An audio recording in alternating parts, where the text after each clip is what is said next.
اما بعد فاعوذ باللہ من الشیطان الرجیم بسم اللہ الرحمن الرحیم وآتا قلیلا وأکدا أعنده علم الغیب فہو یرا ام لم ینبأ بما فی صحف موسیٰ وإبراہیم الذی وفا اللہ تزر وازرۃ وزر اخری ولیس للانسان الا ما سعی وان سعیہ سوف یری ثم یجزاہ الجزاء الاوفی وان الی ربک المنتہی صدق اللہ العظیم۔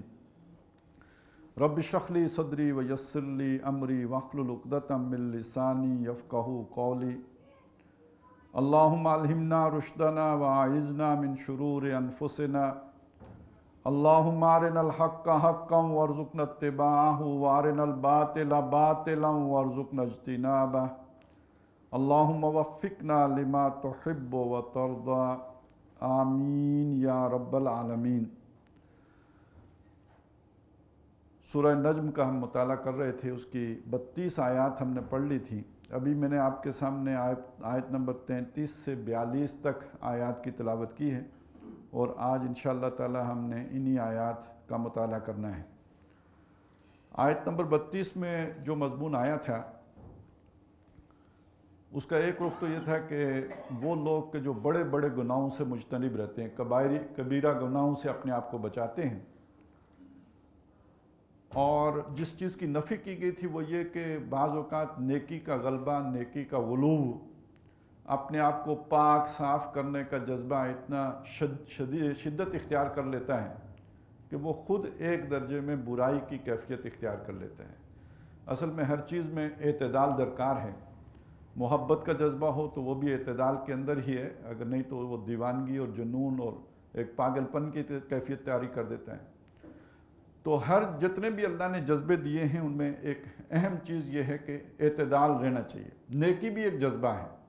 نیکی کا جذبہ جب حد سے تجاوز کرتا ہے تو پھر رہبانیت اسی جذبے سے جنم لیتی ہے، جو خود ایک برائی ہے، اور عیسائیوں کے اندر یہ برائی آئی ہے، لیکن یہ کہ نیک جذبے سے آئی ہے، زیادہ نیک بننے کے شوق میں آئی ہے۔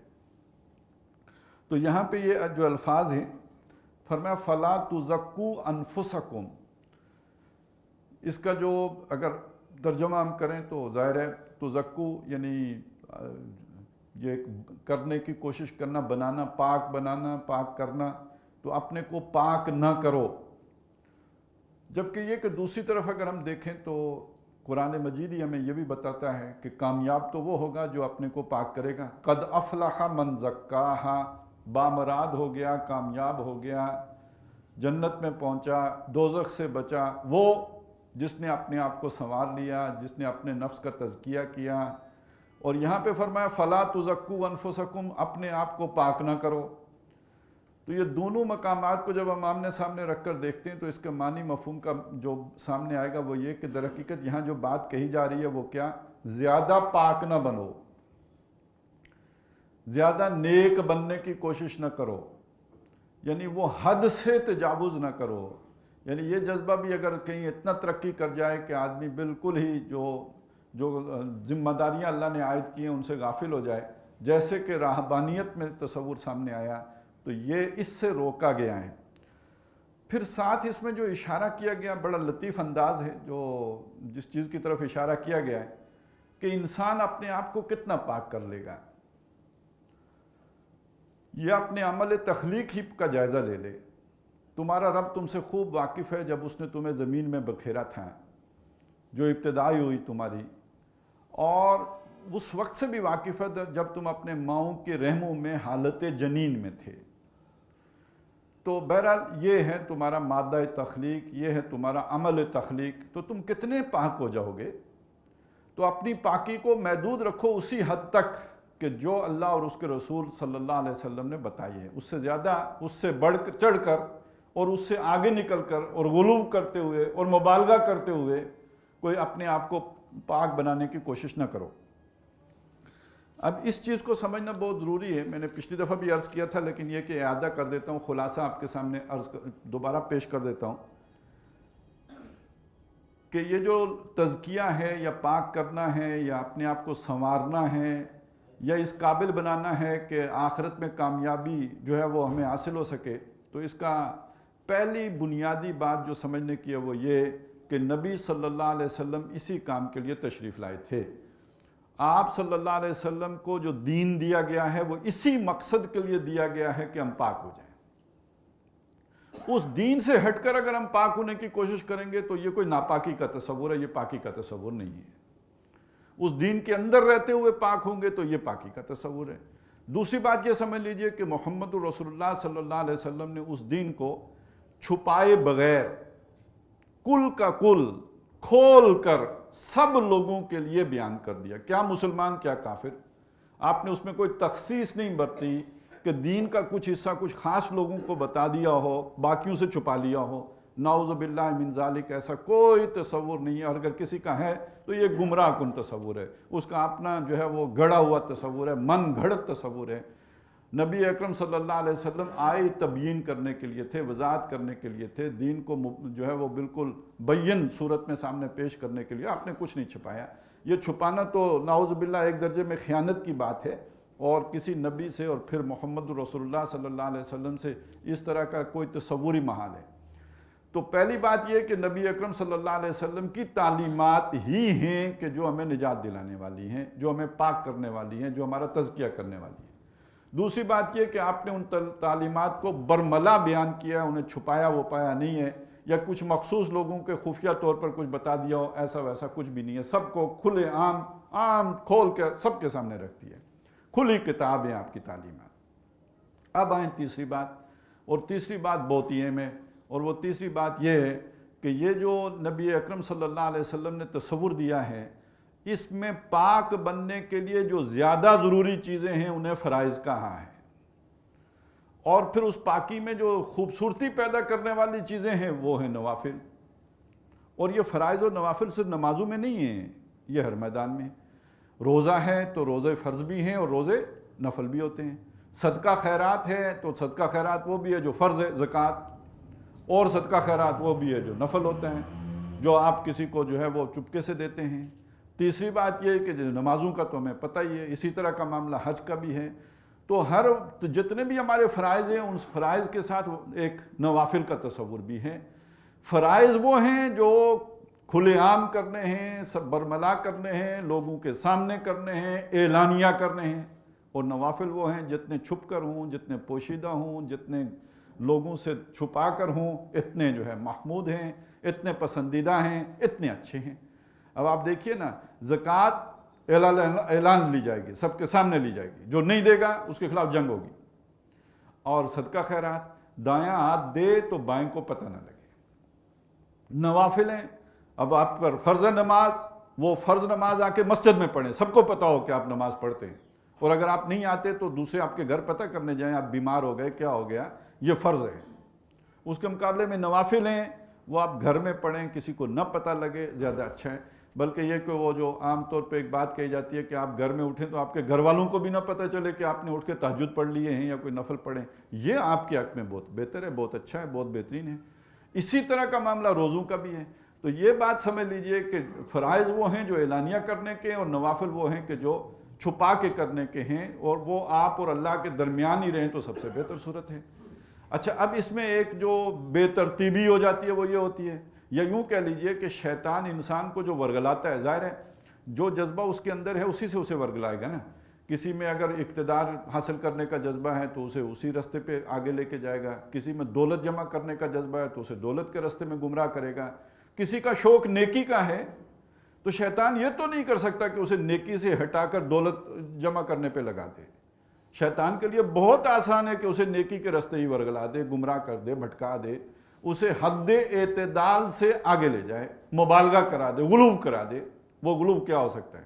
وہ غلو یہی ہو سکتا ہے کہ نوافل میں لگے رہو، فرائض رہ جائے۔ ایک آدمی ساری رات جو ہے وہ نفل پڑھتا رہے اور اس کے بعد صبح کے وقت سو جائے، فجر سے پہلے سو جائے، اس کی آنکھ نہ کھلے، اس کی فجر کی نماز قضا ہو جائے۔ آپ ذرا سوچئے اور بتائیے کہ یہ ساری رات کے نفل پڑھنا اس کے لیے افضل تھا یا فجر کی نماز با جماعت پڑھنا اس کے لیے افضل تھا؟ اور یہ اللہ کے نبی صلی اللہ علیہ وسلم نے فرمایا کہ اس کے ان نوافل کے مقابلے میں اصل تو وہ نوافل اس کی غفلت کا سبب بن گئے جنہوں نے اس کو فرض نماز سے غافل کر دیا۔ یہ جو بات ہمیں صرف نفلوں اور نماز کے ذریعے سے سمجھ میں آئی ہے، اس کو ذرا پوری زندگی کے اوپر جو ہمارے فرائض ہیں، اللہ تعالیٰ نے جو چیزیں فرض کی ہیں، جو حرام کی ہیں، ان کے اوپر تاریخ کر کے دیکھیں۔ ایک آدمی فرائض کوئی فرض ہے اس کا وہ تاریخ ہے، اس نے حج نہیں کیا ہے، یا یہ کہ وہ اس کے جو شرعی پردہ اس پر عمل نہیں کرتا ہے، یا یہ کہ وہ کسی حرام کا مرتکب ہے، سود خوری کرتا ہے یا شراب پیتا ہے۔ اب اس کی زندگی کا کوئی فرض اس سے ترک ہو رہا ہے۔ اب مجھے بتائیے کہ کوئی نفل، کوئی صدقہ، کوئی خیرات، کوئی نفلی حج، کوئی نفلی روزے، کوئی نفلی عمل، کوئی نفلی جو ہے وہ کوئی اس کی محنت اور جد و جہد، کوئی جہاد، اس کے اس ترک کیے ہوئے فرض کا جو ہے وہ بدل ہو سکتا ہے؟ تو بعض مریض لوگ، بعض یوں سمجھیے اللہ کو دھوکہ دینے کی کوشش کرنے والے لوگ، یا یہ کہ دھوکہ کھائے ہوئے لوگ یہ سوچتے ہیں کہ اس ذریعے سے ہمیں چلیں، اگر وہ ہماری وہاں پہ کوئی کمی ہے تو مجبوری ہے، اور یہ کہ کیا کریں، کاروبار تو سودی لین دین کے بغیر چلتا نہیں ہے، تو اب اس کے بدلے میں ہم نے جو ہے اشراق بھی پڑھ لی ہے، اس کے بدلے میں ہم نے چاشت بھی پڑھ لی ہے، اس کے بدلے میں ہم تہجد بھی پڑھتے ہیں، یہ سارے یہ ترتیب الٹ جاتی ہے۔ تو اللہ کا تقرب، اللہ کا قرب، اپنا تزکیہ چاہنا یا اپنے کو پاک کرنا، اس کے لیے ضروری یہ ہے کہ پہلے فرائض پر عمل ہو، اس کے بعد نوافل کا درجہ آئے گا۔ اب میں اسے دوسرے انداز میں آپ کے سامنے رکھوں۔ ایک آدمی کے اوپر دین کو قائم کرنا، دین کی تبلیغ کرنا فرض ہے، جیسے کہ ہم از روئے قرآن سمجھتے ہیں کہ اقامت دین کی جد و جہد کرنا فرض عین ہے۔ وہ اس جد و جہد کا اگر تارک ہے، نہیں کر رہا ہے، اسے سمجھ بھی ہے۔ ایک وہ شخص ہے جسے نہیں سمجھ، چلیں اتمام حجت کا مسئلہ ہو گیا، اس کو ایک طرف رکھ دیں۔ جس کو سمجھ بھی آ گئی ہے، سمجھ آنے کے بعد بھی وہ اقامت دین کی جد و جہد نہ کر رہا ہو، اور یہ کہ وہ سمجھتا ہو کسی دوسرے ذریعے سے نفل پڑھ کر تزکیہ ہو جائے گا، تو اب یہ اپنے آپ کو دھوکہ دے رہا ہے یا نہیں دے رہا ہے؟ اب اس کو جو ہے نا وہ کسی نہ کسی درجے میں شیطان نے چرکا لگا دیا یا نہیں، کہ اسے نفلوں میں مست کر کے اس کا جو فرض تھا اس سے اسے غافل کر دیا۔ اب اس سے بھی ایک خطرناک شے ہے جو اور میں آپ کے سامنے رکھنا چاہتا ہوں، اور اس کو ذرا سمجھ لیجئے، اور وہ میں نے بیان بھی کی تھی، صرف تازہ کر رہا ہوں۔ اور وہ چیز یہ ہے کہ دیکھیے، اللہ کے نبی صلی اللہ علیہ وسلم نے فرمایا کہ ایک شخص ہجرت کرتا ہے، جہاد کرتا ہے، تو اس کو وہ ہجرت اور اس کا وہ جہاد بھی دنیا کی خاطر ہو سکتا ہے۔ ہجرت سے بڑا نیک عمل تو کوئی نہیں ہے نا، ایک آدمی گھر بار چھوڑ کے نکل آیا ہے۔ جہاد فی سبیل اللہ سے بڑا نیک عمل تو کوئی بھی نہیں ہے، ایک آدمی اپنی جان ہتھیلی پہ لے کے نکل آیا ہے۔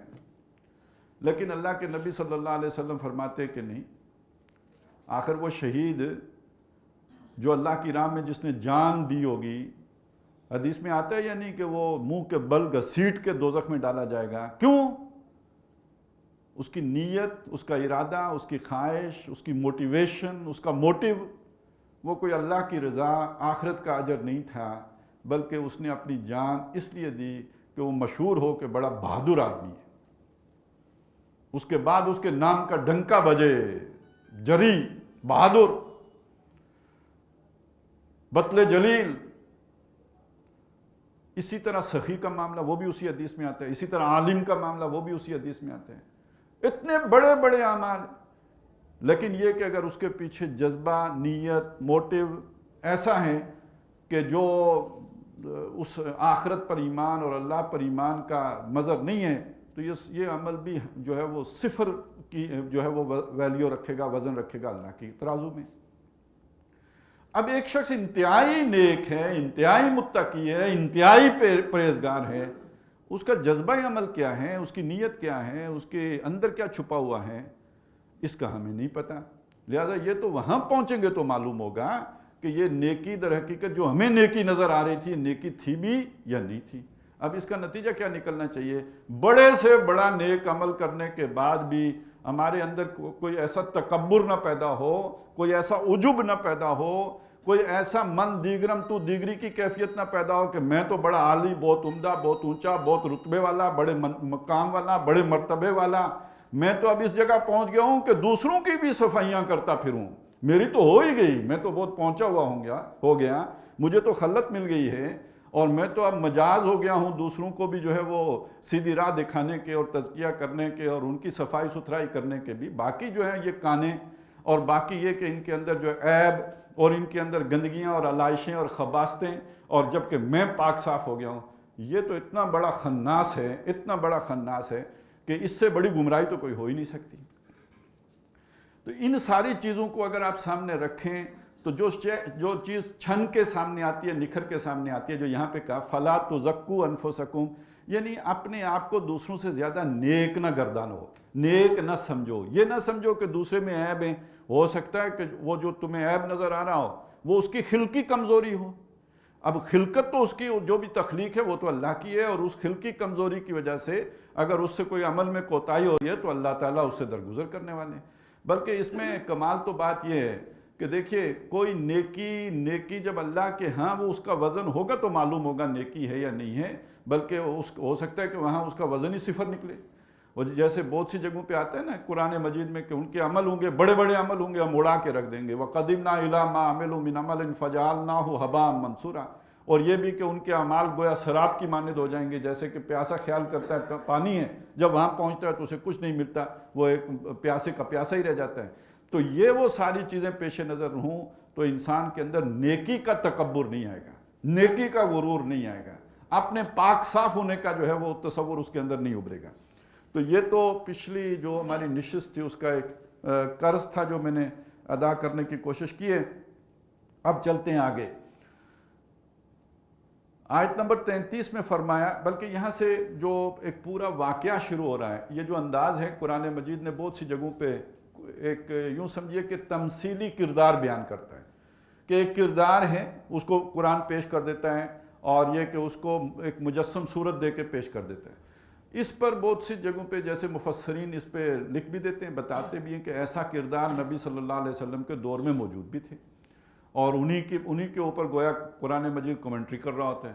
جیسے ایک جگہ پہ تو آپ کو پتہ ہے کہ بالکل صاف الفاظ کے ساتھ بھی آ جاتے ہیں، جیسے ابو لہب کا ذکر ہے، اس کے الفاظ تبت یدا ابی لہب وتب، اور اس کردار کو بلکہ اس کی بیوی کے ساتھ اس پورے کردار کو قرآن مجید نے ایک سورہ مبارکہ جو ہے اس میں بیان کر دیا. اس کے مقابلے میں ابو جہل کا کردار ہے، اس کا بھی مفسرین نے کہا تو صحیح کہ یہ ابو جہل کا ذکر ہے یہاں پہ، لیکن نام لے کے اس کا ذکر نہیں کیا گیا. وہ ارائیت الذی تولا، اور جو وہ ارائیت الذی ینہا عبدا اذا صلی، تو وہ جو سورۃ العلق میں جس کا ذکر آیا ہے تو وہ ابو جہل ہے. سارے مفسرین کہتے ہیں یہ ابو جہل ہے، لیکن یہ کہ اس کا قرآن نے نام نہیں لیا، اللہ تعالیٰ نے اس کا نام نہیں لیا. اس کے مقابلے میں بہت سی جگہیں وہ ہیں قرآن مجید میں جہاں کسی کردار کو بیان کیا گیا ہے، ایک خاص کردار ہے جو بیان ہوا ہے، لیکن یہ کہ اس کردار کے حوالے سے مفسرین نے اگر کوئی نام لکھا ہے تو وہ ایک ہی نام ہے، اور وہ نام ہے ولید بن مغیرہ کا. تو یہ جو ولید بن مغیرہ کا کردار ہے یہ در حقیقت اکثریتی کردار ہے.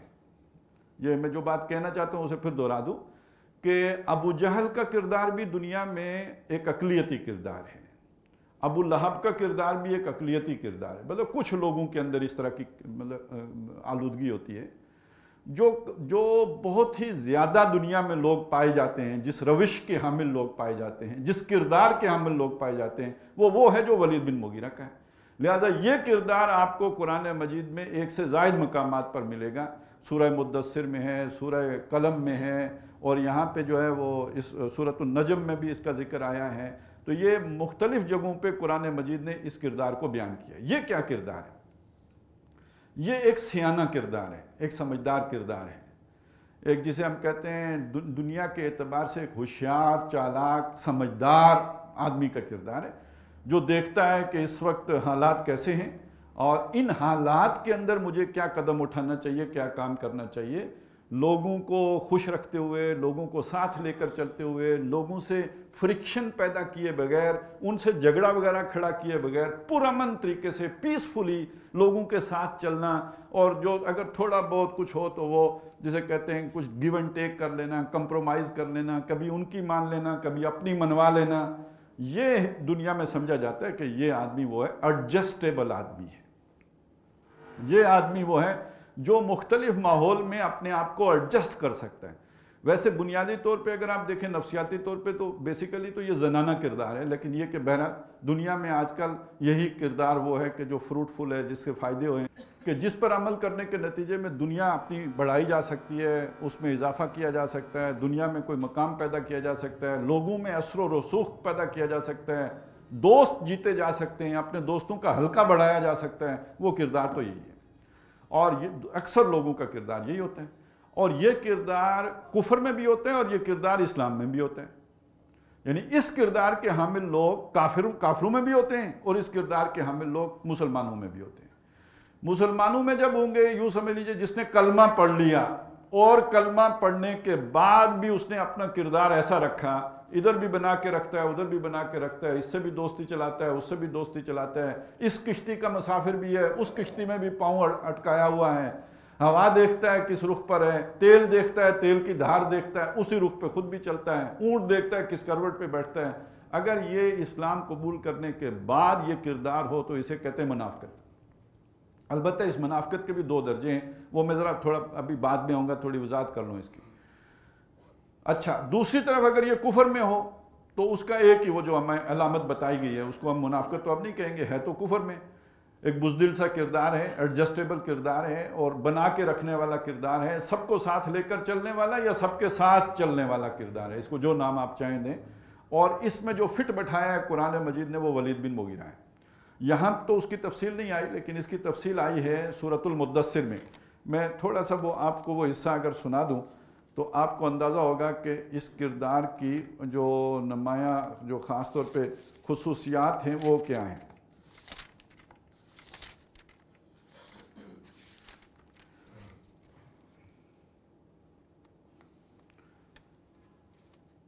یہ آیت نمبر 11 سے اس کا ذکر شروع ہوتا ہے۔ اللہ کے نبی صلی اللہ علیہ وسلم کو مخاطب کیا گیا ہے اور اللہ نے فرمایا ذرنی ومن خلقت وحیدا، چھوڑ دو مجھے بھی اور جس کو میں نے اکیلا پیدا کیا، یعنی یہ اس کا بھائی کوئی نہیں تھا، بہت دولت مند آدمی تھا۔ وجعلت لہ مالا ممدودا، اس کو میں نے مال دے دیا، بڑا پھیلا ہوا مال، بہت وسیع، بہت کشادہ مال دیا۔ وبنین شہودا، بیٹے ہیں جو اس کے پاس رہتے ہیں۔ ایسا نہیں کہ ایک بیٹے وہ ہوتے ہیں کہ جو کام کاج کے سلسلے میں دور دراز چلے جائیں، تو جن لوگوں کے پاس وسائل ہیں وہ بیٹوں کو دور کیوں بھیجیں؟ ان کے بیٹے ان کی نگاہوں کے سامنے رہتے ہیں، ہر وقت ان کی آنکھوں کی ٹھنڈک ہیں۔ وَبَنِينَ شَهُودًا وَمَهَّدتُ لَهُ تَمْهِيدًا، اور میں نے اس کے لیے بچھا دیا، یعنی تمہید یعنی میدان ہموار کر دیا، اس کے لیے دنیا کمانا آسان کر دیا، یعنی وہ کوئی مشکل نہیں تھا اس کے لیے۔ ثُمَّ يَطْمَعُ أَنْ أَزِيدَ، اب یہ الفاظ یاد رکھیے گا، وہ اب بھی طمع رکھتا ہے کہ اسے مزید ملے۔ اس مزید کی وضاحت میں جب واپس سورۃ النجم میں جاؤں گا تو وہاں کروں گا۔ اب اس کی طمع ہے کہ اسے اور بھی ملے، کلا، ہرگز نہیں۔ اِنَّهُ كَانَ لِآيَاتِنَا عَنِيدًا، اس لیے کہ بے شک وہ ہماری آیات کا دشمن نکلا۔ سَأُرْهِقُهُ صَعُودًا، تو میں اسے چڑھائی چڑھاؤں گا۔ اِنَّهُ، اب یہ آیا وہ نقشہ کہ وہ معاملہ ہوا کیا تھا۔ یہاں تفصیل نہیں ہے، وہ آپ کو روایات میں تفصیل مل جائے گی، وہ میں تھوڑا سا آپ کو اس کی جھلک دکھا دوں کہ ہوا یہ کہ قریش بیٹھے، بڑے بڑے ان کے سردار بیٹھے کہ ہم کیا آخر پروپیگنڈا ٹیکنیک اختیار کریں کہ ہم نبی صلی اللہ علیہ وسلم کی جو بھی یہ قرآن کی دعوت ہے اس کو ناکام کریں۔ بیٹھے اس لیے تو ایک صاحب نے کہا کہ ہم کہتے ہیں کہ قرآن مجید جو ہے یہ شاعری ہے۔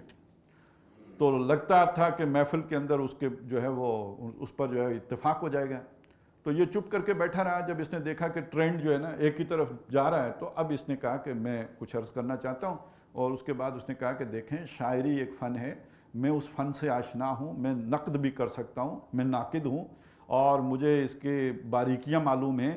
تو قرآن مجید کسی بھی اعتبار سے شاعری نہیں ہے۔ یہ شاعری اگر تم سمجھتے ہو تو بالکل غلط سمجھتے ہو، یہ بات چلے گی نہیں، بیوقوف لوگوں پر شاید چل جائے، کوئی عقل مند آدمی اسے قبول نہیں کرے گا۔ قرآن شاعری ہرگز نہیں ہے۔ پوری محفل نے اس کا اثر قبول کیا، ظاہر ہے ایک بڑا جو ہے جہاندیدہ آدمی سمجھا جاتا تھا، سیانہ تو ہے، اور سیانے آدمی کی بات سن کے سارے چپ ہو گئے، انہوں نے بات سمجھ میں آ گئی۔ اس کے بعد پھر یہ ہوا کہ کسی اور نے تجویز پیش کی کہ ہم کہتے ہیں کہ محمد صلی اللہ علیہ وسلم کاہن ہیں۔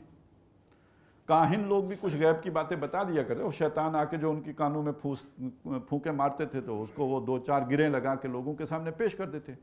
اس نے کہا کہ دیکھو، پہلے لوگوں نے بات چیت کی اور پھر اس کے بعد یہ بولا، اس نے کہا کہ نہیں، یہ کہانت بھی نہیں ہے، اس لیے کہ کاہن لوگوں کا کردار جس طرح کا ہوتا ہے نبی اکرم صلی اللہ علیہ وسلم کا کردار اس سے بہت بلند کردار ہے. وہ تو بالکل ہی ایک گھٹیا قسم کے لوگ ہوتے ہیں, میلے کچیلے اور صفائی ستھرائی سے دور, وہ ان کے اوپر جو ہے میل کچیل ہٹی ہوتی ہے. اور پھر یہ کہ ان کی باتیں بے ربط باتیں ہوتی ہیں, ان کے اندر کوئی سیکوینس نہیں ہوتا اور ان کو کوئی لاجک نہیں ہوتی, بے تکی باتیں ہوتی ہیں. تو وہ اور قرآن مجید تو ایسا نہیں ہے. اچھا, اب ان کو تو اپنی پڑ گئی, انہیں نئی مصیبت کھڑی ہو گئی, معلوم ہوتا ہے یہ بھی گیا, نہ مانتا ہے کہانت ہے, نہ مانتا ہے شاعری ہے, تو اس کا مطلب ہے یہ گیا. اب ان کو جو اس کے بارے میں خطرہ ہوا اور اسی کی وجہ سے پھر ان کی آنکھیں بدلی اور ان کے انداز بدلے, تو یہ پہچان گیا, سیانت ہے نا, پہچان فوراً گیا, بدلے ہوئے تیور اور ان کے جو انداز بدلے ہوئے دیکھے. تو اب اس کے بعد اس نے جو اپنی پوزیشن چینج کی وہ ہے کہ جس کو قرآن مجید نے پھر پورا اس کا ایک نقشہ اللہ تعالیٰ نے کھینچ کے رکھ دیا ہے. فَإِنَّهُ فَكَّرَ وَقَدَّرَ. تو اس نے تفکر کیا, بڑے غور و فکر کرنے والی صورت بنائی. وہ جیسے ہمیں تصویر ایک دیکھتے ہیں نا علامہ اقبال کی, تو اس طرح کی اس نے اپنی شکل بنائی.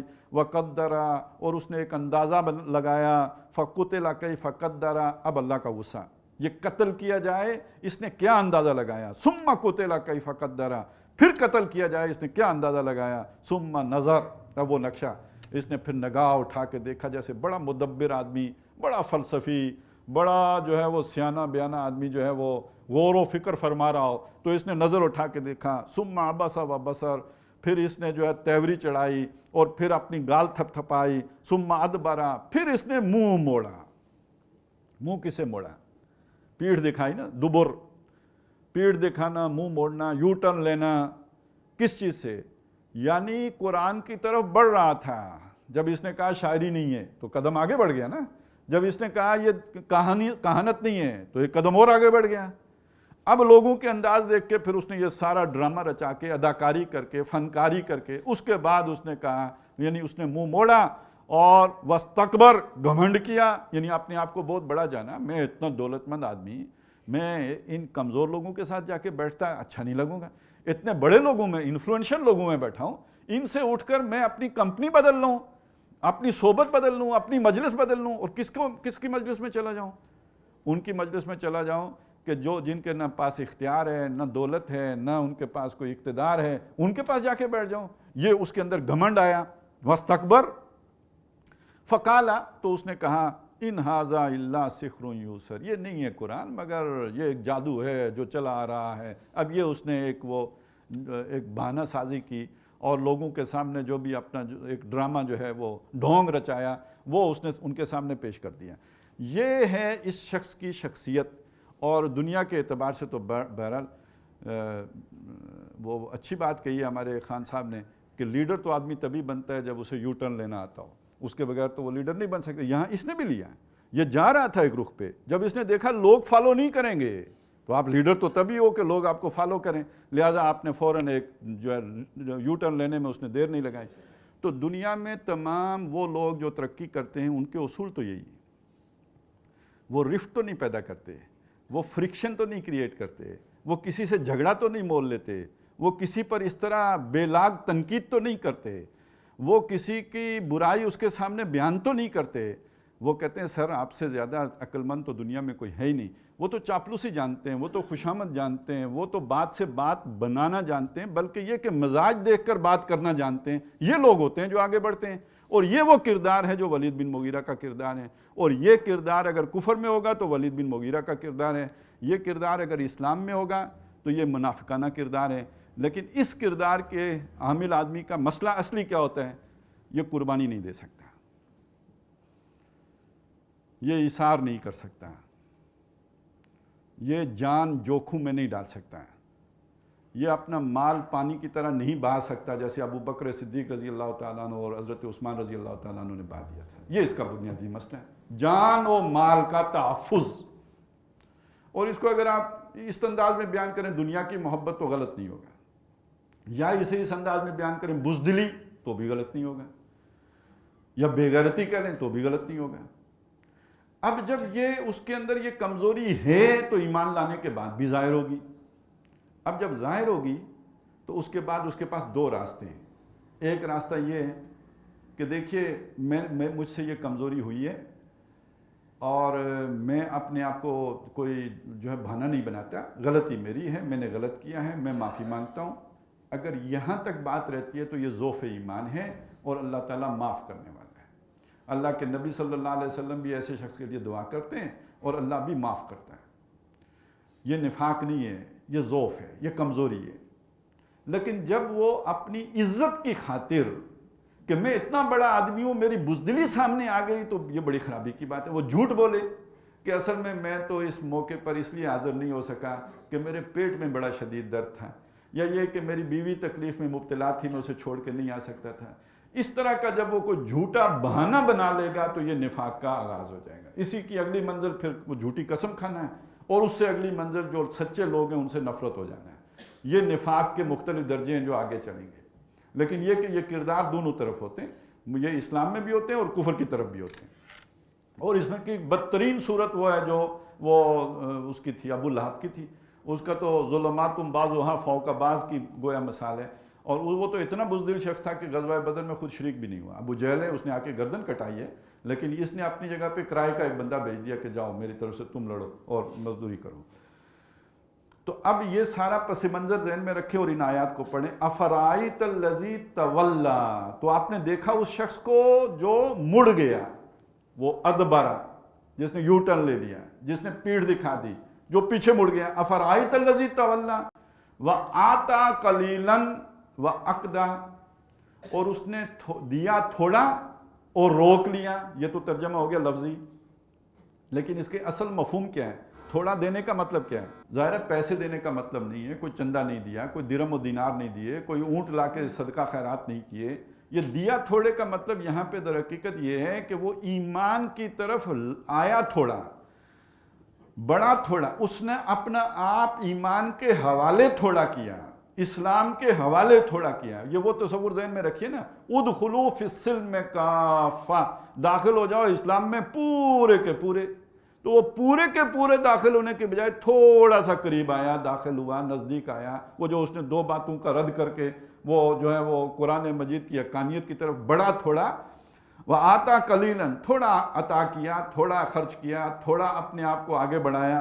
وأقدا، پھر رک گیا. ثم ادبر واستکبر، پھر اس نے منہ موڑ لیا اور گھمنڈ کیا. تو یہ اقدا در حقیقت اس کو ریپرزینٹ کر رہا ہے جو وہاں پہ ادبر واستکبر ہے.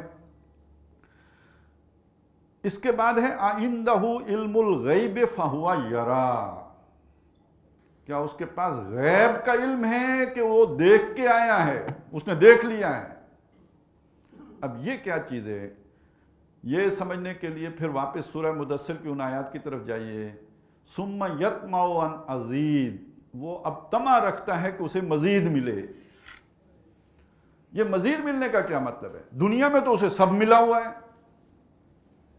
اب مزید کا مطلب یہ ہے کہ اسے آخرت میں اس سے بڑھ کر ملے. یہ نقشہ قرآن مجید میں مختلف جگہوں پہ مختلف لوگوں کے حوالے سے کھینچا گیا ہے، لیکن یہ کہ اس کی بڑی مکمل ایک مثال ہے جو سورہ کاف میں آئی ہے. وَاضْرِبْ لَهُمْ مَثَلَ الرَّجُلَيْنِ جَعَلْنَا لِأَحَدِهِمَا جَنَّتَيْنِ مِنْ أَعْنَابٍ وَحَفَفْنَاهُمَا بِنَخْلٍ، اور وہ جو دو آدمیوں میں سے ایک جس کو ہم نے باغ دیے تھے دو، اب ان دونوں کے درمیان آپس میں محاورہ ہوتا ہے، بات چیت ہوتی ہے. وہ اسے کہتے ہیں اللہ کے بندے بنو، یہ سارے اللہ کی عطا ہے، اس پر ایمان لاؤ. یہ اسے کہتا ہے کہ یہ کوئی قیامت ویامت نہیں ہونی.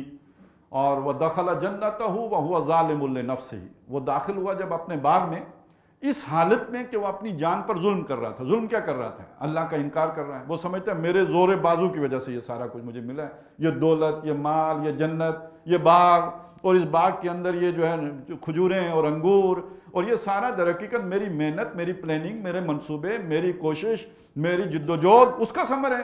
یہ بیچ میں خدا کدھر سے آ گیا؟ یہ خود جوتیاں چٹ کھاتا ہے اور اسے کچھ نہیں ملتا، محنت ہی نہیں کرتا، اور میں نے محنت کی مجھے یہ سب ملا. اور اپنی یہ کم کوشی کو جواز اللہ کے سپرد کرتا ہے کہ اللہ کسی کو دیتا ہے تو کسی کو نہیں دیتا ہے. یہ تو ایسے ہی بہانے بازی ہے ان کی. اچھا، ہر سرمایہ دار کی سوچ ایسی ہی ہوتی ہے، الا ماشاء اللہ، سوائے جس کو اللہ نے ہدایت دی ہو، وگرنہ یہ کہ اکثر لوگوں کی سوچ ایسی ہوتی ہے. بلکہ اکثر جو سیلف میڈ لوگ ہوتے ہیں نا، جیسے کہتے ہیں بڑا سیلف میڈ آدمی ہے، وہ یہی سوچتا ہے کہ جو محنت کرے، دیکھیں نا میں بھی غریب تھا اور میں نے محنت کی تو میں یہاں پہنچ گیا. یہ دوسرے جو غریب ہیں یہ بھی محنت کرتے تو وہاں پہنچ جاتے نا، راستہ تو کھلا تھا.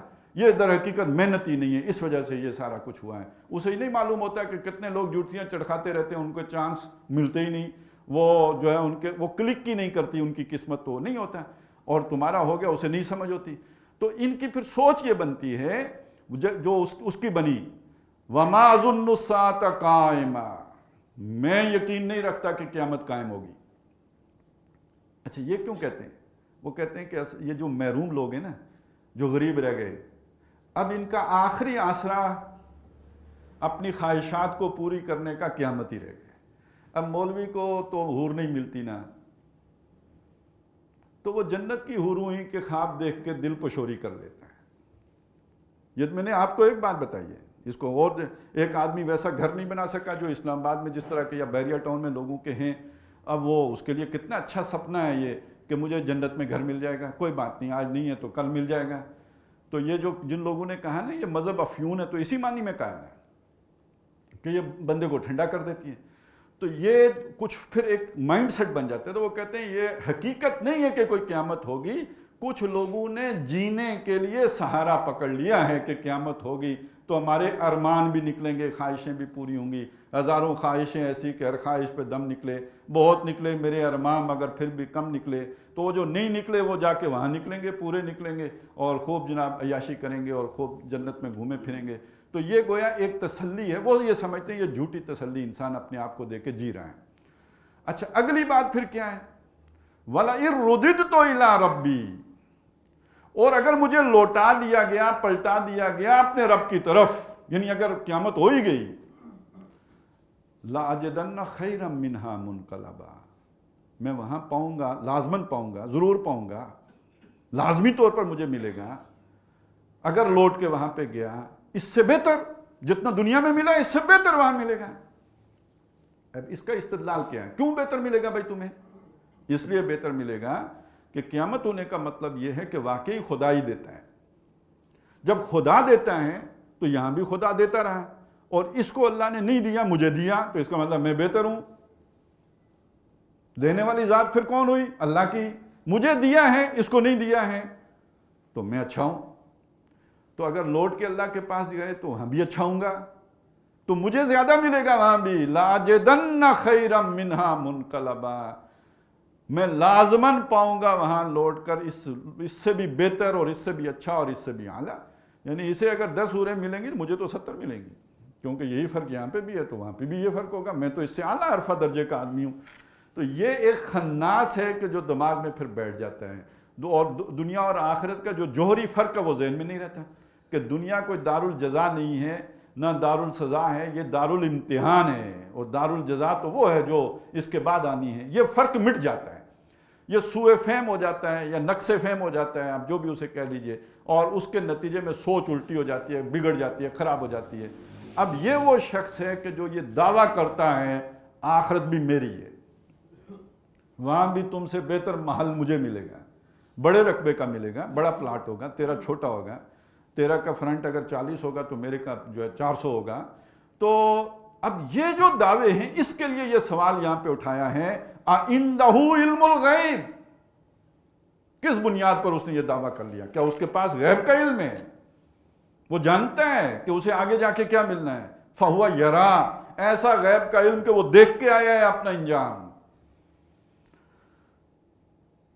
ام لم يُنَبَّأْ بِمَا فِي صُحُفِ موسیٰ، اب یہاں سے سوال شروع ہوا ہے، کیا اسے وہ متنبع نہیں ہوا، اسے تنبؤ نہیں، وارن نہیں ہوا، اسے خبر نہیں ملی بِمَا فِي صُحُفِ موسیٰ، اس چیز کی کہ جو موسیٰ علیہ السلام کے صحیفوں میں تھا، وَإِبْرَاهِيمَ الَّذِي وَفَّى، اور وہ ابراہیم کے صحیفوں میں تھا، وہ ابراہیم جس نے پورا کیا۔ اب یہ پورا ایفا اسی سے بنا نا، ایفا عہد، عہد پہ پورا اترنا، اور وفات کا لفظ بھی اسی سے، فوت وہ ہو جاتا ہے، یعنی جو ہمارے ہاتھ سے نکل گیا وہ تو فوت ہو گیا، اور یہ جو وفا ہے، ایفا ہے، یا یہ کہ توفا ہے، وفات دے دینا، اس کا مطلب ہے کسی کو پورا پورا وصول کر لینا۔ متوفا کہتے ہیں، ویسے ہم متوفی کہتے ہیں لوگ، یہ غلط تلفظ ہے، متوفی تو وفات دینے والے کو کہیں گے، متوفا جس کو پورا پورا لے لیا گیا۔ تو وہ ابراہیم جس نے پورا دیا، ایفا کیا، اپنا وعدہ پورا کیا۔ اب یہ کس شے کے بدلے میں کہا؟ یہ جو اسی سورہ مبارکہ میں ہم نے پہلے پڑھا تھا، ام للانسان ما تمنا، انسان کے لیے وہی کچھ ہے جو اس نے تمنا کی۔ اب یہ تمنا تھی نا، عندہ علم الغیب فہو یرا، اس کی تمنا تھی کہ مجھے جنت میں بھی بہت ملے۔ تو وہ اس تمنا کے بدلے میں ایک بات یہ آئی ہے کہ بلکہ یہ جو یہاں پہ یہ بھی تھا وعقدہ، اس نے تھوڑا دیا۔ تھوڑا دینے سے جنت نہیں ملتی، پورا دینے سے ملتی ہے۔ اس ابراہیم کی بات اس تک نہیں آئی کہ جس نے پورا دیا، اور وہ پورا کیا ہے؟ جیسے سورہ بقرہ میں آتے ہیں نا کہ ابراہیم کو اس کے رب نے آزمایا، اور اس نے اس ساری فاتمہن، جتنے امتحان اس کے رب نے اس سے لیے ان سب میں پورا اترا۔ وہ کیا امتحان ہے؟ اب دیکھیے، ایک بڑے گھر میں پیدا ہوئے، ان کے لیے اپرچونٹی ہے کہ وہ بھی بڑے بن جائیں۔ اب چیف جسٹس صاحب کا بیٹا اگر چیف جسٹس نہ بنے تو کم از کم یہ کہ ایک بڑے جو ہے کاروباری کسی کا پارٹنر تو بن ہی سکتا ہے، اس کا فیسیلیٹیٹر تو بن ہی سکتا ہے۔ یہ تو امکانات جو جہاں پہ ہے پھر اسی لیول پہ رہتا ہے، اس سے آگے نہ جائے تو نیچے تو نہیں آئے گا۔ ابراہیم جس باپ کا بیٹا ہے تو اس کے لیے تو بڑی اوپننگ ہے، وہ بادشاہ کے آس پاس جا سکتا ہے، لیکن اس پر ایک حق منکشف ہوتا ہے، وہ ککھ پرواہ نہیں کرتا، نہ باپ کے عہدے کی پرواہ کرتا ہے، نہ اپنے سٹیٹس کی پرواہ کرتا ہے، نہ کسی کی جو حق ہے اسے نہ صرف بیان کرتا ہے بلکہ آخری درجے میں جا کر اس کو ڈیمونسٹریٹ بھی کر کے دکھا دیتا ہے کہ وہ جو ان کے بت ہیں انہیں توڑ کے رکھ دیتا ہے۔ اس کے بعد اس کی زندگی پہ بن جاتی ہے۔ یہ تو سٹیٹس تو گیا، معاشرے میں جو حیثیت ہے وہ تو گئی، ختم ہو گئی۔ اب مسئلہ آ گیا جان کا، اور وہاں پہ بھی بے خطر کود پڑا آتش نمرود میں، عشق عقل ہے میوے تماشائے لب بام ابھی۔ اس سے آگے مسئلہ ہوتا ہے کوئی انسان جسے کہتے ہیں نا سماجی عوان ہے، ٹھیک ہے لڑائی لڑنا، بھائی آپس میں لڑتے رہتے ہیں، میاں بیوی بھی لڑتے جھگڑتے رہتے ہیں، رہتے ساتھ ہی ہیں۔ کیوں؟ یہ بھی ایک جبلی مجبوری ہے، ساتھ رہنا، مل جل کے رہنا ہے۔ آپ اکیلے جا کے جنگل میں تو گھر بنا کے نہیں رہ سکتے، اور اکیلے رہ بھی نہیں سکتے۔ انسان اکیلے آخر زندگی کیسے بسر کرے گا؟ لیکن یہ چیلنج بھی جو سامنے آیا ہے تو تنہا اپنے جو ہے وہ گھر والوں کو لے کے اور ایک بھتیجے کو لے کے ساری برادری، قوم، قبیلہ، کنبہ چھوڑ کر اللہ کی راہ میں انی مہاجرن الی ربی، اپنے رب کی طرف ہجرت کرنے والوں، اس میں بھی پورے اترے۔ پھر بڑھاپے میں دعائیں مانگ مانگ کے ایک بیٹا مانگا، لیا، اور یہ کہ وہ پھر وقت آیا کہ اللہ نے کہا یہ بھی چاہیے، اس کے گلے پہ بھی چھری چلا دی، اپنے طور پہ تو چلا ہی دی، باقی جو اللہ نے کیا سو کیا۔ تو یہ وہ امتحانات تھے جن میں وہ پورے اترے۔ تو اللہ تعالیٰ نے فرمایا وہ ابراہیم الذی وفا و اوفا، وہ ابراہیم الذی وفا، اور وہ ابراہیم کا جو پورا اترا ہر امتحان پر، جس نے پورا اپنا عہد نبھایا، جس نے حق ادا کیا۔ وہ مثالیں اس تک نہیں آئیں، یہ جو شخص دعوے کر رہا ہے کہ مجھے بھی وہاں سب کچھ ملے گا، تو وہ خبریں نہیں پہنچی اس کے پاس۔ اچھا، یہاں پہ ویسے تو سورۃ الاعلیٰ میں بھی آخر میں آتا ہے صحف ابراہیم و موسیٰ، یہاں بھی صحف ابراہیم کا ذکر آ گیا۔ ہمیں یہ تو معلوم ہے کہ موسیٰ علیہ السلام کو جو کتاب دی گئی وہ تورات تھی، اگرچہ کہ وہ بگڑ چکی ہے، مسخ ہو چکی ہے، وہ اس میں کافی جو ہے تحریفات ہو چکی ہیں، لیکن اس سب کے باوجود وہ ابھی موجود تو ہے نا، ایک شے ہے جسے کہتے ہیں یہ تورات ہے۔ اسی طرح حضرت عیسیٰ علیہ السلام پہ انجیل اتری، زبور اتری، یہ ساری اسی ایک ہی کتاب میں جو بھی ان کے اولڈ ٹیسٹمنٹ ہے اس کے اندر یہ ساری چیزیں جمع ہو گئیں۔ لیکن یہ جو صحف ابراہیم ہیں یہ کدھر ہیں؟ یہ الفاظ کی صورت میں تو کہیں نہیں ہے۔ ہاں، بعض علماء نے یہ رائے دی ہے کہ وہ جو تعلیمات تھیں حضرت ابراہیم علیہ السلام کی، ان کا یوں سمجھیے کہ وہی مضامین ہیں جو تورات کے، انجیل کے ہیں، تو گویا تورات اور انجیل اگر ہے تو یہ صحف ابراہیم ہی کی، یوں سمجھیے کہ ایک وہ ہے، ایک نئی تعبیر ہے، یا اس کو نئے الفاظ ملے ہوئے ہیں۔ لیکن اس میں ایک رائے اور بھی ہے، میں خاص طور پہ اس کا ذکر کرنا چاہتا ہوں کیونکہ اس سے پھر بعض گمراہیوں نے بھی جنم لیا ہے، وہ بھی معلوم ہونی چاہیے۔ اور وہ رائے یہ ہے کہ ہمارے ہاں یہ جو ہندو ہیں، یہ تقریباً آج سے 3,500 سال پہلے جو آریہ یہاں پہ آئے تھے، اور یہ تقریباً وہی دور ہے کہ جس میں بنی اسرائیل مصر سے نکلے تھے۔ یہ تقریباً آج سے 3300 سال پہلے مصر سے نکلے تھے۔ اس کے بعد ان کے کچھ قبائل گم ہو گئے، تاریخ میں پتہ ہی نہیں کدھر گئے۔ وہ آج تک اپنے ان قبائل کو ڈھونڈتے پھر رہے ہیں، یہ ڈی این اے بھی کرتے پھرتے ہیں۔ اور یہ بعض جو لوگ ہمارے جو پٹھانوں کو بھی کہتے ہیں کہ یہ بھی پتہ نہیں انہی میں سے ان کے بعض قبیلے، سارے نہیں، ان کے بعض قبیلے وہ ہیں کہ جو بنی اسرائیل کے کھوئے ہوئے قبیلے ہیں۔ تو اسی میں ایک بات یہ سمجھی جاتی ہے کہ یہ جو برہمن ہے یہ در حقیقت برہمہ ابراہیم کی بگڑی ہوئی شکل ہے، لفظ ابراہیم کی بگڑی ہوئی شکل ہے۔ اور جس طرح عیسائیوں نے حضرت عیسیٰ علیہ السلام کو رب بنا لیا، برہمن نے گویا ابراہیم کو اپنا رب بنا لیا، اور ان کے پاس جو اپنشد ہیں اور اس طرح کی جو کتابیں ہیں یہ در حقیقت صحف ابراہیم ہیں۔ تو بہرحال یہ ایک رائے ہے، اور یہ مفسرین کی رائے نہیں ہے، بعض لوگوں کی جیسے ہوتے ہیں محققین ان کی یہ ایک رائے ہے۔ اس رائے کی کوئی سند، کوئی بنیاد نہیں ہے، آپ اس پر یقین نہیں کر سکتے۔ جیسے اب مولانا ابوالکلام آزاد کی ایک رائے ہے کہ یہ جو قرآن مجید میں ذکر آتا ہے ذوالکفل کا، تو اس کے بارے میں ہمیں نہیں معلوم یہ کون نبی ہیں۔ تو ان کی رائے یہ ہے کہ یہ کپل وسطو اور کفل اور کپل یہ بالکل قریب ہیں، اور یعنی ان کا تلفظ بھی بہت نزدیک ہے۔ تو یہ ان کی رائے میں جو ہے یہ گوتم بدھ جو ہے یہ ذوالکفل ہے۔ اب یہ ایک رائے ہے، ایک عالم کی رائے ہے، لیکن یہ کہ اس کی بنیاد پر ہم پابند نہیں ہیں کہ ذوالکفل یعنی گوتم بدھ کو نبی مانیں۔ نبی انہی کو مانیں گے جن کا ذکر قرآن میں اور حدیث میں آ گیا، باقی ایک رائے دے دی انہوں نے، دے دی۔ اسی طرح اہل کتاب کون ہیں؟ وہ ہیں جن کو قرآن مجید نے بتایا، تورات والے اور انجیل والے۔ ایک رائے کی بنیاد پر کہ ہندوؤں کے پاس صحف ابراہیم ہے، انہیں اہل کتاب سمجھ لینا، اور غامدی صاحب کا پھر ان کے بعد ان کے لیے تمام اہل کتاب کے قانونی حقوق بھی اجرا فرما دینا، یہ تو بالکل ایک زیادتی کی بات ہے، اور یہ یعنی ایک درجے میں جو ہے وہ خود ان کا وزن ہلکا کر دینے والی بات ہے۔ ویسے کافی مطلب ان کے ایک مدلل بات کرتے ہیں، دلیل سے کرتے ہیں، لیکن یہ بہت ہی ہلکی بات ہے جو وہ جب ہندوؤں کے ساتھ شادی بیاہ کے معاملے میں اور اس طرح کی چیزوں میں وہ اس طرح کا جو ہے وہ استدلال کرتے ہیں۔ تو بہرحال ابراہیم علیہ السلام کے صحف کے بارے میں ایک رائے تھی جو آپ کے سامنے رکھی، اور چونکہ بعض علماء نے یہ رائے دی تو اس سے پھر غامدی صاحب کو یہ موقع ملا کہ وہ یہ بھی پھر بتائیں کہ جی ان کے ساتھ نکاح بھی ہو سکتا ہے، کیونکہ اہل کتاب کے ساتھ نکاح ہو سکتا ہے اور ان کا ذبیحہ بھی کھایا جا سکتا ہے۔ ام لم ینبأ بما فی صحف موسیٰ و ابراہیم الذی وفا۔ اچھا اب دیکھیے یہاں کیا بتایا کہ یہ جو صحف ابراہیم اور وہ صحف موسیٰ ہیں ان کی تعلیمات کا لب لباب یا نچوڑ کیا ہے، ایسنس کیا ہے اس کا؟ اللہ تزر وازرۃ وزر اخری، کہ نہیں اٹھائے گی کوئی اٹھانے والی کسی دوسرے کے بوجھ کو، کوئی جان کسی دوسری جان کا بوجھ نہیں اٹھائے گی۔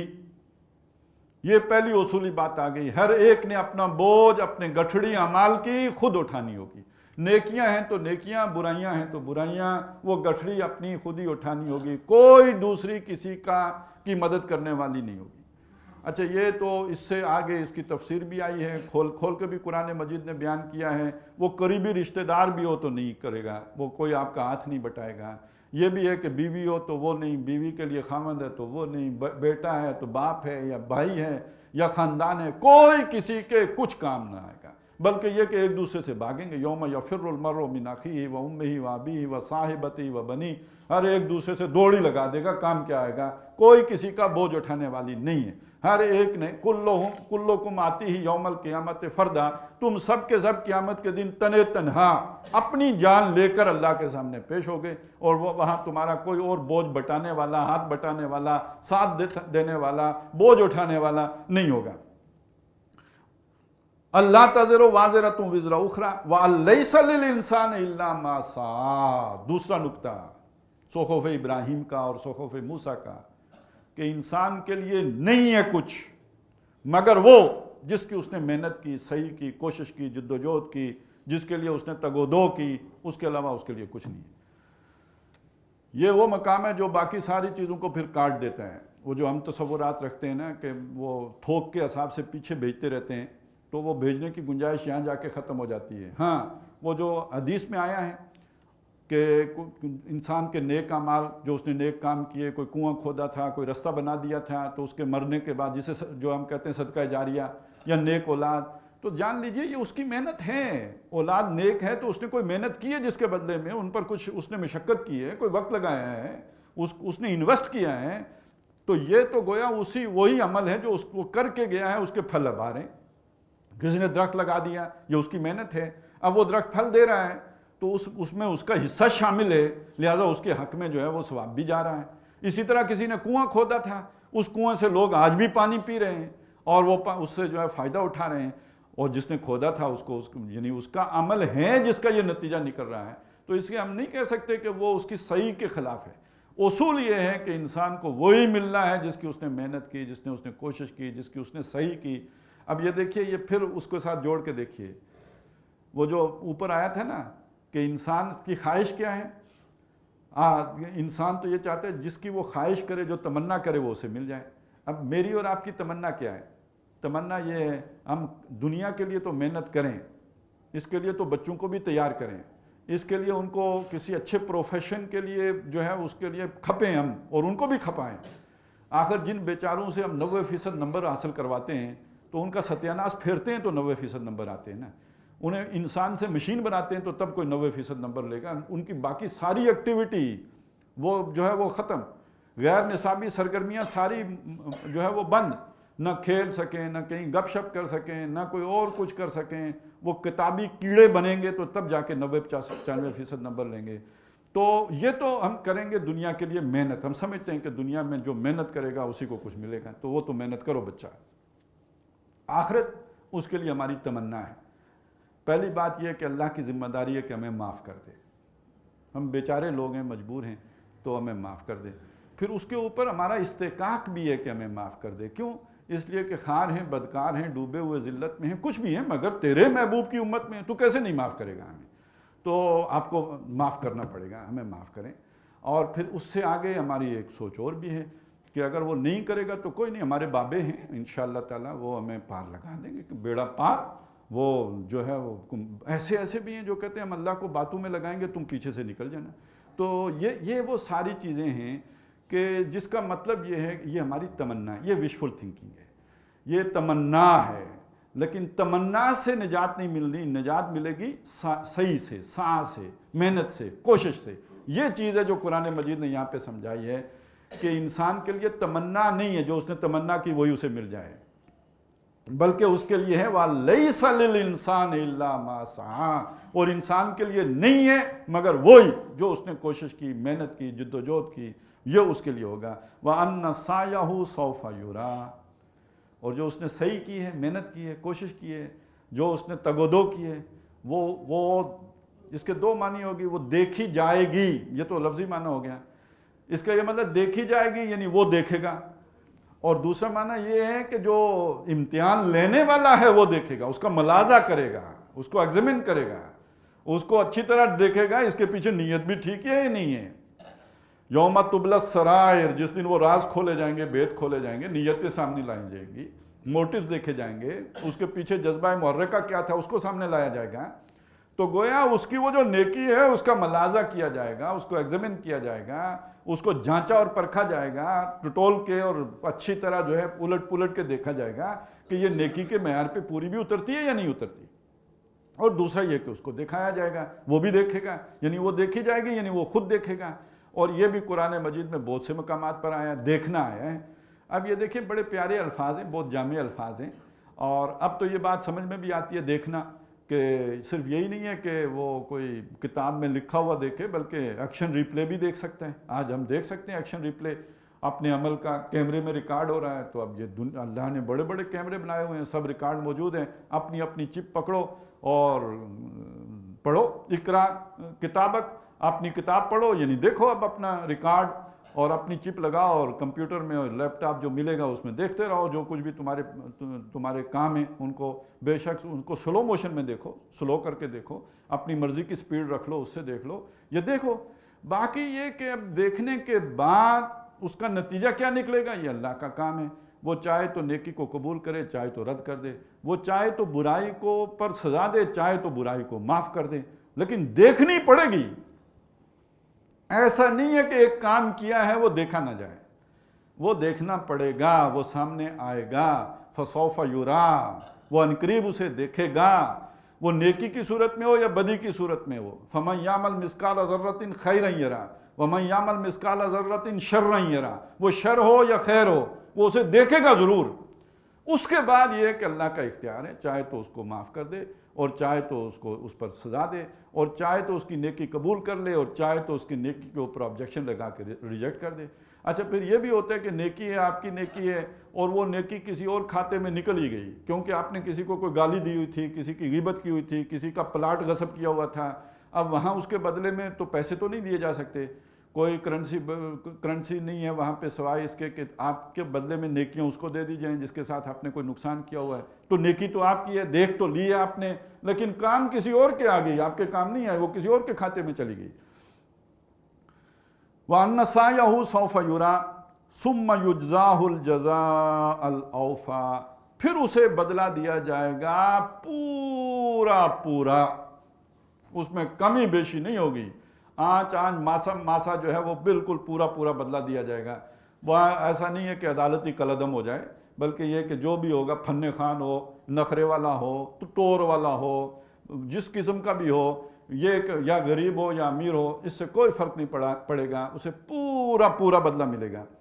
وَأَنَّ إِلَىٰ رَبِّكَ الْمُنْتَهَىٰ، اور ان کتابوں کی تعلیمات، ان صحف میں یہ بات بھی آئی ہے کہ تمہاری انتہا تمہارے رب کے پاس ہے۔ ایک سفر ہے جو تم چلے جا رہے ہو، چل رہے ہو، پہنچنا کہاں ہے؟ یہ سفر تمام کہاں ہوگا؟ یا ایھا الانسان انک کادح الی ربک قدحا فملاقیہ، تو یہ تکلیفیں اٹھاتا، سفر کی مشقتیں جھیلتا، پریشانیوں سے گزرتا، غم و آلام کے تھپیڑے سہتا، چلا جا رہا ہے، جا کے تو نے اپنے رب سے ملاقات کرنی ہے۔ ایک سفر ہے، چل رہا ہے، کھڑے جا کے رب کے سامنے ہونا ہے، اس نے حساب دینا ہے۔ تو اللہ تعالیٰ اس سے پہلے وہ کھڑا ہونے سے پہلے ہمیں اس کھڑے ہونے کا احساس ہمارے دلوں میں جاگزیں کر دے، ہمیں اس کی جو ہے یقین پیدا کر دے۔ وَأَمَّا مَنْ خَافَ مَقَامَ رَبِّهِ، اور وہ کہ جو اپنے رب کے سامنے کھڑے ہونے سے خوف کھاتا رہا، ڈرتا رہا کہ میں آج جو کر رہا ہوں کل اللہ کے سامنے جا کے پیشی ہوگی، یہ سارا وہاں پہ دہرایا جائے گا، دکھایا جائے گا، اس میں وہ میرے سامنے ریپیٹ کیا جائے گا۔ تو وَأَمَّا مَنْ خَافَ مَقَامَ رَبِّهِ وَنَهَى النَّفْسَ عَنِ الْهَوَىٰ، اور اس نے اپنے آپ کو خواہش نفس سے روکا، فَإِنَّ الْجَنَّةَ هِيَ الْمَأْوَىٰ، تو جنت اس کا ٹھکانہ ہوگا۔